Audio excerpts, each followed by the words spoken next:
want to get the comfort level up on 304. Now, for purposes of review,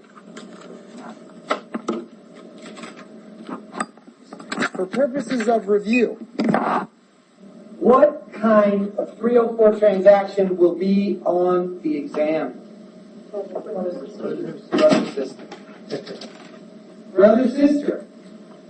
Okay, so we got the anxiety down on that. And we talked about what these rules are, in particular with brother-sister transactions. When you're analyzing 304, what's the first thing you have to do? Very first thing. There's a threshold question, right? Anna. Whether there's a person in control. A person in control of what?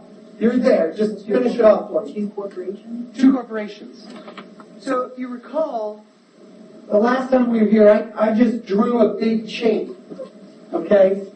I'm actually going to flip this around for a second, because we might come back to this. I'm just going to flip this around and just draw that chain.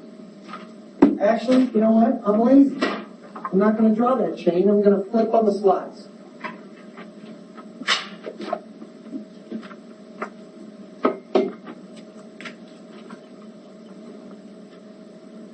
So, in this example, which is what basically we had on the board, a shareholder owns A and I.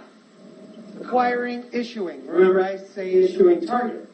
But the concept is, this shareholder is a person in control of two corporations. Now, what's the control standard here? What is control for purposes of 304? 5%. I've heard 5%, I heard 50%, I heard 50. Using what rules? 318, right? Worst rules known to man.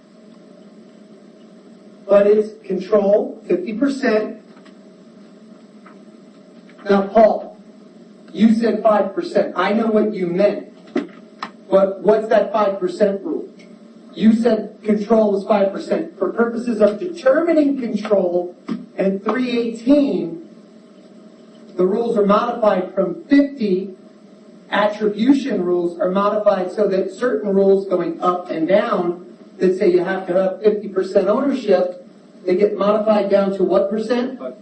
5%. So you don't have to have 50% to get attribution of 318, A2, and A3s that we talked about. In 304, they get modified down to 5%. Now, let's just lower the anxiety again. Am I going to put together some ridiculously complicated example where we're worried about computing whether somebody has 5% for purposes of determining whether there's control? No, because you know me now. I'm transparent.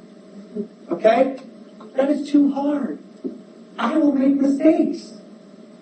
All right? And I need to simplify this. We will not be dealing with those crazy rules, but I've told you, you should always keep in mind, these rules are wickedly complicated in 318. But our examples are going to be 150 middle of the fairway. Okay? We're going to go right down the middle of the fairway. There is a strong likelihood, although I cannot guarantee, there is a strong likelihood that you will be dealing with wholly owned entities. You could potentially, have questions in which someone said, what if it were not a wholly owned entity? You could see that. Again, no guarantees. Okay? Even though I wrote the example.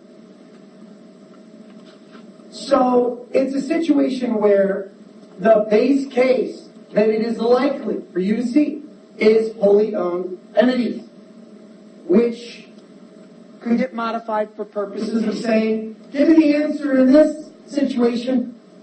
Might the answer be different in that situation?